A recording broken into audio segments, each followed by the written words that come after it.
3.75, but that's being very generous because I couldn't get over the daddy. Hey guys, welcome back to my channel. My name is Heidi and I'm super excited to do this video. I'm going to be talking about the 8 books that I finished in the month of January. And I think I had a really good month. I'm going to really quickly pull up my Notion to see what my average rating was for the month of January. And my average was like 4.25, which is an amazing month. That usually does not happen. So let's go ahead and just jump into the 8 books that I read in the month of January. Now, the first book that I started actually on New Year's Eve. So I started it December the 31st, but I finished it January the 1st, I think. I read it in 2 days. It is Trust Me Always. It's in the Say You Swear world. This is book 3 of, I think it's called The Boys of Avix. Avix? Yeah, Boys of Avix. Avix. They're all interconnected standalones. You do have to kind of read them in order because I feel like if you don't read them in order, you'll kind of miss out on some things and you'll be introduced to characters that the author is assuming that you already know, and you hear the story of some of the characters that happened in the first 2 books. So I recommend reading them in order, but this is the 3rd book. This one is following Brady and Cameron. This is a fake dating love triangle between Brady, Cameron, and Alistair. And in this book, Cameron has broken up with Alistair because she finds out some things that he did. They break up, and kind of to get back at Alistair, Cameron agrees to fake date Brady, who is like one of her male BFFs. Like, he is such a sweet character. I absolutely adore Brady. I think I liked him in all of the books anyways, but in this book, he is the fun, the quirky, the sweet boy who only wants to like keep Cameron in a positive attitude. And I ended up giving this 4.5 stars. This was such a good, I really liked it. I was nervous, I must say. Anytime it's a love triangle, I don't know how I feel. I knew I really liked Brady in this book, but I also kind of liked Alistair when he would show up. Like, you saw his like character growth, and I just really, really, really enjoyed it. We have Trust Me Always. Then the next book that I read, I don't actually own. I got it off of Kindle Unlimited, and it is Heavy. I originally saw this book several times pop up on Larry's channel, and it is a taboo romance. It is a dark romance. So if you are not interested in taboo romances, this is not going to be for you. So this follows Ronan and Callista. And this one is step uncle, step niece, and also forced proximity. Now, in this book, Ronan has just recently got out of prison, and he gets his brother to agree to let him live in this like really old rundown cabin that they have in the family, and just let him live there, kind of get back into his like get situated after coming out of prison and all that kind of stuff. And at the same time, Callista, her apartment burns down and needs a place to stay while insurance is kind of doing the claim and all that kind of stuff. And she goes to her mom and asks to use the same cabin. And her mom agrees. So Callista shows up at the cabin, only to find that it's currently being occupied by Ronan, who she has never met. And it turns out that Callista's mom married Ronan's brother, hence stepbrother, stepniece. Never met, not blood related, but it's a very, very spicy book. If you do not like very explicit spicy scenes, this might not be for you. I ended up giving this 3.75, and the reason why it was not in the 4-star range, because I did have a really good time. I really did enjoy the forced proximity. I did enjoy both of the characters, but the reason why I did not rate this any higher than 3.75, and I feel like even 3.75 was generous, and I could definitely see me downgrading this even more off of 3.75 into like the 3 to 3.25, because during spicy scenes, and even not during spicy scenes, Ronan wants Callista to call him daddy, because they are age gap also. And I don't like the daddy. Specifically, I really don't like the daddy terminology during spicy scenes. That's just kind of crossing the line. Pet names, I'm usually okay with. If you want to call someone a rabbit, a little lamb, if you want to call them anything else, anytime it's like daddy or uncle, specifically if it's daddy or uncle and it's a taboo romance, that is, I don't like that at all. And it happened quite a bit. There was a lot of daddy being said in this book. So that was my number one and main issue. Everything else I really did like the book. I couldn't get over daddy. That's just a line that if you're on a taboo romance, I don't like to cross. It makes me uncomfortable. So that was 3.75. Other than that, if they would have just replaced it at Control F, just to find, replace, and just change daddy to literally anything else, not relation related, I would have been fine with it. So 3.75, heavy. I'm glad I read it, but just be aware if you are interested in taboo romances and you can tolerate them, this one's got daddy in it. So yeah, I'm 3.75, but that's being very generous because I couldn't get over the daddy thing. The next book that I read was Taurus Season by Brynne Weaver. This is the first book of her new dark romance series. This is from the, what is the name? Seasons of Carnage trilogy. So this is book 1. Book 2, I think, is coming out in a couple of months, which I'm very excited for. And in this book, you're following Nolan and Harper. Harper is she has moved to a like carnival type town. Like the town it's got a different atmosphere, but she moves there. She has a new identity, and she basically kills the tourists that come to her town if they are not nice people. And so that is what she's been doing. Nolan comes into town as a tourist, fully intent on finding Harper and killing her because he thinks that she was involved in a hit and run accident years before that had killed his brother. And to get revenge, he has been systematically going through and killing everybody who was involved in that hit and run, and she was the last person on the list. So he comes to town to meet her, to kill her. So it is their relationship. I absolutely love this book. I ended up giving this one a 4.5. It was just like all of Brynne Weaver's books. I have really, really, really enjoyed it.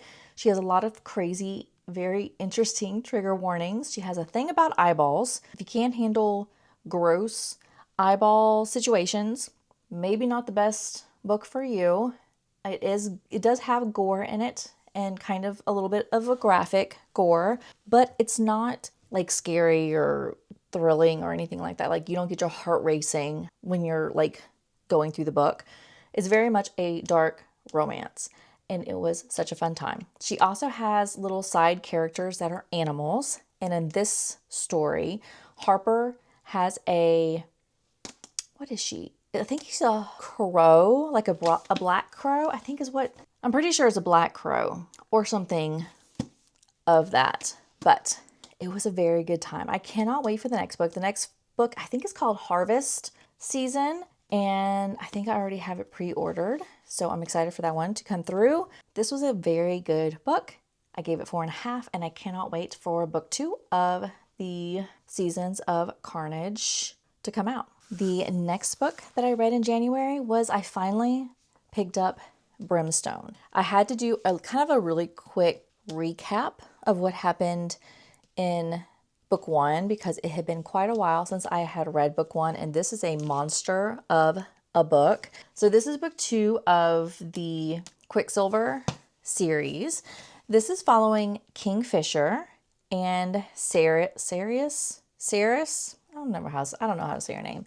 And then it has the side character Carrion Swift, who I adore. I love Carrion Swift. He is so funny. I loved him. He is the perfect little side character. But this is following Kingfisher and Saris. I really don't know how you're going to say her name, but this is a romantasy. I can't really say a whole lot because this is book 2 of a series. Just know it was good. I gave it a 4.25. The ending did leave many questions, but I feel like that was the exact same thing that happened in book 1. And I'm a little confused, but I did enjoy the story. I'm also very upset that I have to wait for book 3 to come out. I don't even know when book 3 is going to come out. All I know is it's probably going to be a while, which makes me sad. Oh, and the other thing, I was looking at my notes over here to the side. There was some things that I didn't actually like all that much. And I won't bring up there was no major plot concern for me. The thing that I didn't like was Saris was supposed to like not know how to fight. Like she wasn't a strong fighter, like sword fighter. She takes lessons and then miraculously, like she is the best sword fighter. She can hold her own with multiple swords. And it felt a little rushed, the fighting. It made it seem like she couldn't stand on her feet. She had no arm strength. And then next thing you know, like she was able to do all these things. That was my one complaint that I had that I can talk about. There was a couple other things, but they're not major things. They were just kind of like a what type situations. But overall, I mean, it was a 4.25. It was a really good book. I cannot wait to see where the story goes after this. And I'm upset that I have to wait. So the next book that I read was Mates by Ali Hazelwood. This is book 2 of After Bride. This is my second like werewolf romance. I had never read a werewolf romance before I read Bride, and so there was nodding that I was unfamiliar with during book 1 that I at least understood going into book 2, which made it much more enjoyable. So this is 4.5 is what I ended up rating it. This is following Cohen. I think it's Cohen and Serena. This also, you see Misery and whatever her mate is. I cannot remember what it was off the top of my head, but Misery was the vampire in book 1 in Bride. So you do get to see Misery and some of the other characters that you met in book 1. But this is following Cohen and Serena, and Cohen is the alpha of his pack, and Cohen is a hybrid. She is a human / werewolf, and the vampires are trying to kill her, basically. She has a price on her head, dead or alive. They want to get Serena. And unfortunately, Cohen saw Serena and found out that was his mate. So he is trying to protect Serena because he has to. That is his mate, although she does not feel the same way toward Cohen. So Cohen takes Serena to his like den with the rest of his pack to try to protect her while he is hunting down who has kind of initiated the price on Serena's head to basically take care of the vampires. That is overall the main plot of the story. Like I said, I did give it a 4.5, and I must say this book I just loved the banter. I loved the back and forth between Serena and Cohen. Like Serena was just that funny, quirky character, and she would just say things, and it was just hilarious seeing Cohen, who's a very serious alpha, Serena, who is not, and it was just a really good time. I thoroughly enjoyed this book. It was such a good time. I am so upset that it is over, and I'm really hoping whatever the next book is, I do not know I'm assuming there might be another book in this world because there are a couple of other little werewolves that you see in his pack that could have a nice little storyline spinoff. And I'm excited to see if one of those side characters is going to be in the next book. I really hope so because I had a really good time with Mate. So 4.5, very, very, very good time. And then the last 3 books that I read in January are all from the Lorde series.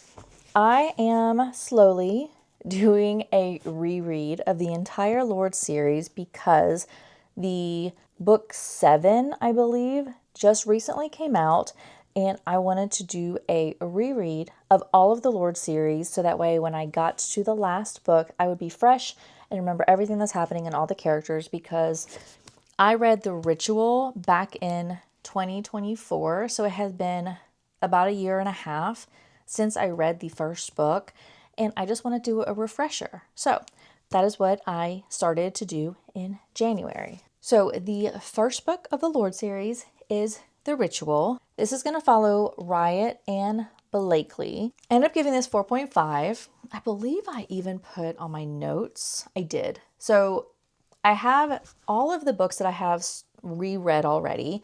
I did have their initial score, and then I have their new score. So when I first picked this up, I was brand new to the dark romance scene. I had only read maybe a handful of dark romances. So this was something I was not kind of familiar with. And I think because of that, a lot of the scores that I have in these books originally were lower than what they are now. So the first time I read this, I ended up giving it a 4 stars. Second time I read it, I gave it a 4.5.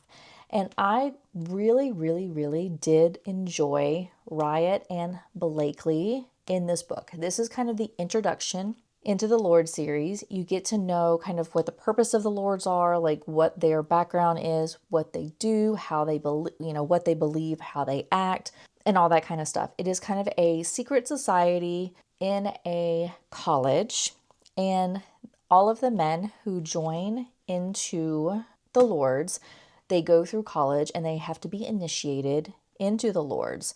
And this initiation, basically every single year, they are given a mission in which they have to do something that normal human beings would not be able to do, such as murder. And so every year they get these missions, have to go and complete the mission, aka murder, without question. And at the end of their 4-year college, they are officially a Lorde. But during the 3rd year of college, if they meet all of their missions and they successfully do everything they were asked to do, the Lords will give them a chosen, which is basically a female whose sole purpose and identity is to serve as whatever the Lorde wants her to be. There is a lot of BDSM, there is a lot of spice all through the book. So be prepared if you do not like spice. I'll just tell you some of the trigger warnings. There is a warning page at the very beginning of every single one of these books, and it has trigger warnings, include but are not limited to, for this book, graphic violence, there is graphic violence, non/dubcon branding, forced sex fantasy, drug alcohol use, masks, breath play, bondage, kidnapping, and anal, in addition to a lot of other stuff. So just be prepared if you're picking up the Lorde series. This is not a sweet romance. This is a very dark romance in which the females have no identity other than being whatever their Lorde wants them to be. So really good introduction into the Lords following Riot and Blakely. In the next book, this is book 2. This is The Sinner. This is following Sin, Easton, and Ellie, or Ellington. And I ended up giving this one 4 stars.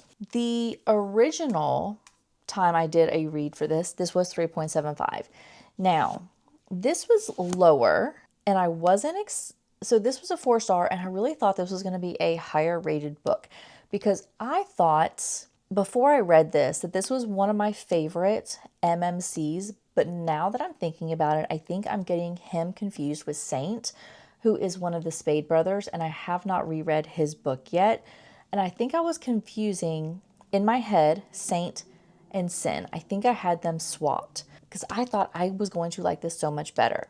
So the comments that I have about this was, I felt there was no plot up until about 75% into the story. It was all spice, and in this book, Ellington is a sex addict. So not only do you have the Lorde situation where they are very sexual and they are very degrading to their women and all that kind of stuff, but now in this one, Ellington is very much a sex addict and is addicted and must have sex all the time. Like that's all she thinks about, and she doesn't care who it's with. It's just, it has to happen. So very, very, very spicy, and barely a plot up until about 75% into the book. That was my number one takeaway when it came to this book. I did think at the end, though, you saw how much Sin loves Ellie because of what he voluntarily puts himself through at the end to try to protect her and to give her the life that he thinks that she deserves. So I feel like Sin has a lot of redeeming qualities at the end, which I did enjoy. I did like their evolution of the relationship, but getting to that part was kind of rough. So I gave it 4 stars. I still liked Sin, but he definitely was not my favorite character that I thought he was. So 4 stars. Original was 3.75. And then the last book that I read is going to be, it was Sabotage. Now, this is a novella in the Lorde series. This actually doesn't follow a Lorde though. This follows Colton. And Colton is actually kind of a hired hand to Tyson, who you will find out and has his book in the book, The Sacrifice. This also in publication order, this is book 4 and Sacrifice is book 3, but I had seen on TikTok, someone had recommended that if you read this book, which is book 4, publication order, first, before book 3, you kind of get a better feeling for Colton and his friends, who you see more in The Sacrifice. So I read this as book 3, which is out of publication order. And I ended up, the first time I read this, I gave it a 3 star. The second time I read it, I gave it a 4 star. This is also another book where the FMC is a very sexual being. She is very open to being degraded. She wants to be submissive. She wants to be called bad words. She wants to be called a whore. She has a lot of sexual things that she likes, and Colton is willing to oblige. It also is a stepbrother, stepsister taboo romance. So if you do not like stepbrother, stepsister, not for you. I will say though that they did not become step siblings until they were in their teenage years. So I think they first met when she was 16 and he was 17 or 18, or maybe a little bit older. I think he might have been older and she was like 14 maybe. They were teenagers when they first met. So they did not grow up together. So after they first met, he shortly thereafter moved to college. So they never really were living in the same roof for an extended amount of time. But they did start hooking up while they were under the same roof, while they were teenagers. If you don't like that, you won't like this. But I ended up giving it a 4 stars. I did really, really, really enjoy the FMC. I don't even know if I told you the FMC's name. Her name was Rayleigh. The FMC's name is Rayleigh, and she is a badass FMC. She actually, at the very beginning of this book, to get back at Colton, like in chapter 2, to get back at Colton, she gets all dressed up in like her super expensive fancy dress, makeup, red lips, the whole shebang, drives to Colton's house party and takes out gasoline, a baseball bat, and some matches, and busts out the windows of his $3.5 million car, pours gasoline all over the inside, and sets it on fire just to get back on him for something that he did that was really bad. So he kind of deserved it. But she destroyed a $3.5 million car and felt no shame in it. She was badass. She also, she can take care of herself. She is a strong, very strong woman. She's not going to stand to the side and let the men take care of everything for her. She will stand on business and take care of herself, which I liked. It was 4 stars. It was just very spicy. It was very short. It's a novella. And I feel like with novellas, you just don't have enough time to really connect with the characters. And I feel like that's kind of the main issue that I have with this. Other than it being really, really spicy, I felt like I just didn't have enough time to really connect with Colton and Rayleigh and see their relationship and feel for their relationship. So 4 stars, it was a really good book. I really did enjoy it, but I couldn't really rate it any higher than 4 star. So we have Sabotage. And then that is going to be it for this video. Those were all of the books that I read in the month of January. I had a very good reading month. Overall, I really, really, really, really enjoyed all of these books. So let me know down below if you read any of these books. What were your thoughts on them? Did you have the same thoughts as I did? Did you rate them higher or lower than what I rated them? Let me know your thoughts down below. I'd be really interested to see what your thoughts are on these books. And with that, that is going to be it for this video. Thank you so much for watching. Please subscribe if you have not already, and I will see you in my next video. Bye.